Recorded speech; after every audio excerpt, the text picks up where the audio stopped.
rebuilding. A catastrophic failure, a new start. Physically, mentally, our careers, our businesses. Step back, first step, next step. The driver in me just wants to get it done tomorrow. We'll do this, do that, let's move this, where are we at with this? You build some confidence, build some self-esteem, start to feel better about yourself. The Silverback Blueprint Podcast, a show for men over 40. We focus on getting stronger, staying motivated, building discipline, creating a community, and becoming truly happy. Hey guys, welcome back to episode 108 of the Silverback Blueprint Podcast, the myth that money makes us happy. Another title could have been The Truth About Money. You know, being especially self-employed and entrepreneur, I mean, money is a big source of attention, frustration, the odd time elation, but most of the other two. You know, at the end of the day, cash is king. Cash flow in the business, super important. You got bills to pay. You got staff to take care of. All those different things, as well as our personal finances. So, you know, we're always battling that battle with cash and profit and sales and stuff. But what I want to talk about is kind of more this the big picture, I guess, about money itself. And I get people sometimes that'll, you know, say stuff like, you know, money doesn't make you happy and money's the root of all evil and there's more to life than money. And, you know, it's true, but there's also more to life than living paycheck to paycheck and being in debt. I think we could, you know, flip it over on both ends. I think the difference is, you know, we often look at an unhappy rich person or an unhappy poor person, and, you know, the difference is the money between those two. They're both unhappy. The thing to look at, it's, you know, having a lot of money will have different, you know, issues to deal with. Having no money has different issues to deal with. But that's not really what's going to make us happy. That's not really what's going to make us sad. I mean, the same can be said, you know, what's the difference between a happy rich person and a happy poor person, right? The money? I don't know. You know, I think it goes a little deeper than that. Whether you're happy or unhappy with anything in life, and we're talking about money as the key subject here, but the happipiness factor is really about what's going on with us. Happy or sad, it's all about our internals, our scripts, our weaknesses, and our strengths, and where we are in relation to those things, and our awareness of them, and what we're doing about them. Right? We're all going to have weaknesses. We're all going to have strengths, and we all have that mental mindset game. It's funny. I was just talking to Luke as we were setting up today. We always ask each other about, you know, how our day is going and how things are going with our endeavors. And sometimes we mean it and sometimes we don't. But today I meant it. And we were just talking about, you know, how things were going and how we're feeling. And I was saying that, you know, as a rule, I'm a pretty positive guy, a lot of good things happening. But every once in a while, you know, there's going to be those moments where you question everything. As Luke said, you know, you sit there and you wonder why you're doing all this for, and maybe it's time to go apply, for the sporting goods section job at Walmart. If that's what you do for a living and you love it, there's nothing wrong with that. Carry on. But at the end of the day, we're always going to have different moments that creep up on us. And I was explaining how, for me, things have been quite busy. Things are going really well. And even yesterday, I had a great start to the day, a workout, a power walk happening just at the gym working. And then I found around 3 or 4 o'clock in the afternoon when I was sitting at the counter working on some stuff at the gym, my mindset all of a sudden shifted. There was some stuff going on, and I can't even put my finger onto what triggered it.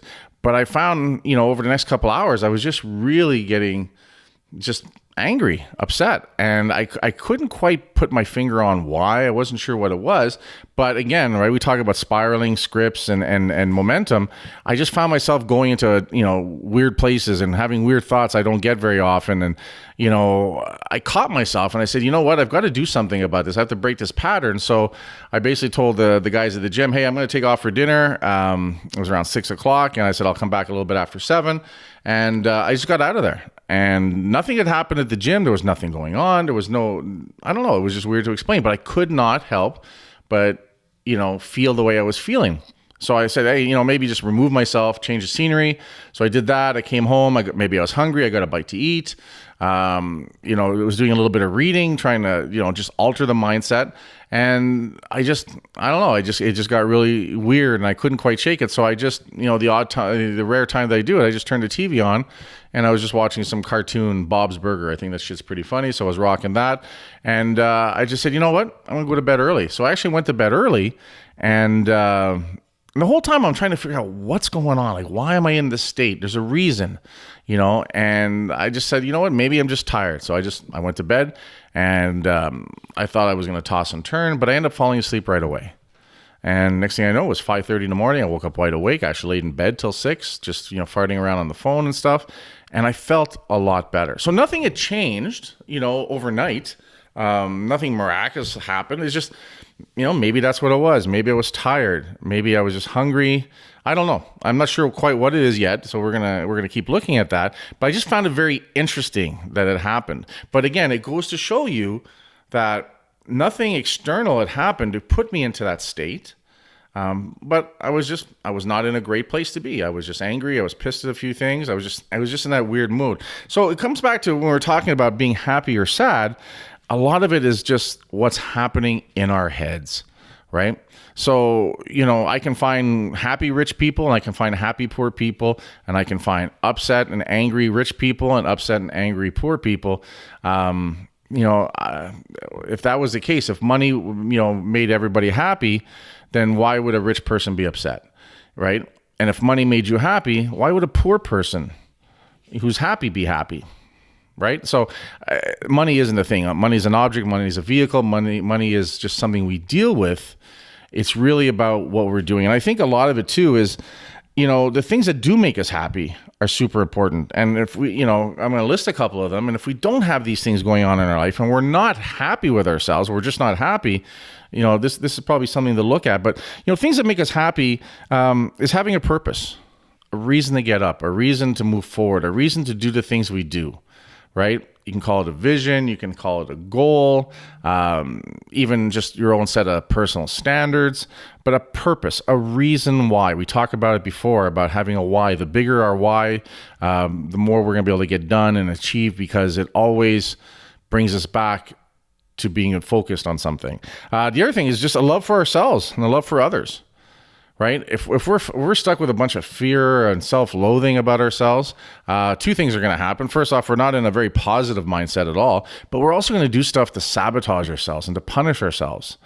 We think things like we don't deserve it and we're not worth it. And the moment we think those, for whatever reason, we'll do destructive behavior, right? And at the very least, we'll just not partake in positive behavior overall. So we have to love ourselves and we have to really respect ourselves. And we want to make sure we have the best for ourselves, the best version for ourselves, the best quality of life that we can for ourselves. We need to believe that we are totally worth it. In fact, being able to take care of ourselves first, self-care. I was listening to a couple other podcasts and a couple of things I was reading yesterday, and the subject of self-care had come up. And, how some people think it's, selfish and self-serving, but really self-care, to me, is the definition is putting yourself in the best possible position to have the most amount of energy and to be positive and to be able to help others and to be able to be fulfilled and work towards your purpose, but also serve others in what you do. And that can only be done at a high level if you're taking care of yourself. So that means you're healthy physically. You're getting healthier mentally. You're eating better. You have good fuel. You have good sleep, right? It does nobody any good to run ourselves into the ground.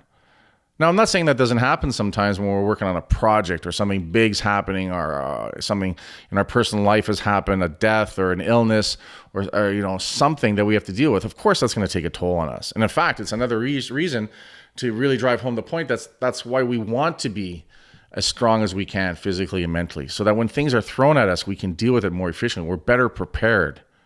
We're a warrior ready for battle, right? So at the end of the day, taking care of ourselves is the only way that's going to happen. So putting ourselves as a priority, right? Now, I don't mean putting ourselves as a priority where we forsake others, but I mean putting ourselves as a priority is that it's important that I work out every day. It's important that I eat healthier. It's important that I move and I breathe. It's important that I read. It's important that I journal. It's important that I do the things that make me better, That's what I mean by self-care and taking care of ourselves and developing a love for ourselves so that we realize that we are worth it. Working on our weakness is another area that's going to make us happy. Maybe not at first, because we have to face a weakness. We have to deal with a weakness, right? But in working on our weaknesses and improving our weaknesses, we become better. The weakest link. The chain is only as strong as its weakest link. Every other link could hold 10,000 pounds, but if you have one link that can only hold 5,000 pounds, that is the most that chain can hold. So it's the same for us. Where are we weak? Where are we falling short? Where are we not at our best? Recognize it, look at it, find out what it is, and then how do we work on it? How do we improve? Right? But if you don't feel you're worth it, are you going to put that effort into it? Probably not. Maybe we're a little lazy. Maybe we're a little happy with the status quo. So we know these are things we need to work on. But you know what? If I do it today or if I do it next month, right? Rent's still getting paid. Mortgage is still getting paid. Lights are on, right? That's another place to get out of. Get out of our complacency, our comfortable zone. I was just talking to another business owner this morning. And we were talking about that. We have businesses that we employ staff, and we're always trying to find ways to keep our staff motivated, right? But today it's changed. Not a lot of people are starving anymore. Not a lot of people are worried about where they live because, you've got millennials and even the younger crew. I don't even know what the fuck we call the 20-some-year-olds these days that are living at home. So they don't have to worry about a mortgage or a rent, right? In my 20s, right? In fact, in my late teens, early teens, I had to worry about where I lived and how I ate and what I did. So the hustle was real. The hustle was all working. There was no days off. There was no I want my weekends off and their cottage. There was no fucking cottage, right? I was more worried about making sure I could pay the rent. I used to scramble just to make sure I had enough for my monthly membership. That was my one thing. That's the one thing I could do all month long, every day for hours, was go to the gym. So I always made sure I had that monthly membership paid for, right? So at the end of the day, focusing on our weaknesses, super important. But then also working on our strengths, appreciating our strengths, knowing what our wheelhouse is. What are we really good at? And then spend more time there, because that's what makes us happy. When we find out what we're really good at and what we really enjoy, and when they're the same, it doesn't feel like it's work. It empowers us. It actually energizes us rather than drains us. I'm an ideas guy. I'm a social guy. I'm a driven guy. So coming up with ideas and concepts and sitting down and looking at different ways to do things, I fucking love that shit. But sitting down and having to write, a detailed to-do list, or procedure list, how we do stuff, holy fuck, you might as well pull my fingernails out. But it has to get done. So what I try to do now is when I have to do that stuff, work on it, focus more time on it, spend time on it, but limit my time. And maybe that's what was bugging me yesterday, because I was doing a lot of that stuff. I was just realizing that. A little bit of a light bulb came on. Is that I was working on stuff that's just some detailed stuff that has to get done. Stuff I can definitely do, but it just takes a lot more focus. It takes a lot more of my energy because it's not a natural thing for me. Super important, but not a natural space for me to be in. So maybe that's what it was. Maybe that just drained me. That could be very well. That could very well be it. So what do? I can't not do those things, right? My favorite thing is to go look at new equipment. My favorite thing is to go look at a space and imagine a gym there. My favorite thing is to work out. My favorite thing is to be among people and that kind of thing. And, those are my favorite things. Those are easy. I'll do that 23 and a half hours a day. And like I said, I get energized from it. But there is the stuff that has to get done, right? The things that I'm not great at. Or even if I'm good at them, I don't enjoy them. That was really cool. I was listening to another thing yesterday. And we're talking about breaking up tasks in your business and in your organization and creating systems for everything. That's my big king right now. System. Make things run smoother. Make it so everyone understands it and that we can run it the same way. And no matter where you buy a Big Mac from, they all taste the same. Doesn't matter what part of the country or the world. It's because of systems, SOP, standard operating procedures. It's the same for our life. What systems can we start to employ? A system we use a lot that I talk about all the time is journaling, morning rituals, working out. That's really a system, right? It's just got a different feel to it. We don't call it a system. A system for better living and having more energy and being more successful in life. The first 3 or 4 steps would be getting up earlier, going to bed earlier, eating better, sleeping better, working out, journaling. Those would be all part of that system. So working on those things, not natural for me, not my favorite place to be. So it takes more energy out of me. I have to focus more. I have to do things. I have to stay on target. Easy for me to drift. So I don't want to drift. I got to get this done. So the old version of me, would have done stuff like, hey, just focus on what I'm really good at. That'll compensate for all the other stuff, and just ignore the stuff, the weaknesses. Ignore the things that I'm not good at. That caused me a lot of problems. That caused me problems in business. That caused me problems in life. That caused me a lot of extra work and sweat had I just sat down and worked a little bit and focused a little bit more, went through some of it, got it organized to get-go, and then set it up so that's there, make sure it's always working, but then spend the majority of my time in my wheelhouse, working on my strengths, spending time in my strengths. Just because something's a weakness does not mean it's not important. And in fact, our weaknesses, if we ignore them, they eat away at us because we know that we have to get these things done. We know these things should be taken care of. We're tired of, getting a phone call because the cable bill is always late. Well, why not just turn around and set it up on auto pay on your bank account so you never have to fucking think about it again? And if your cable bill is normally $100, pay $110 a month. So you're always ahead.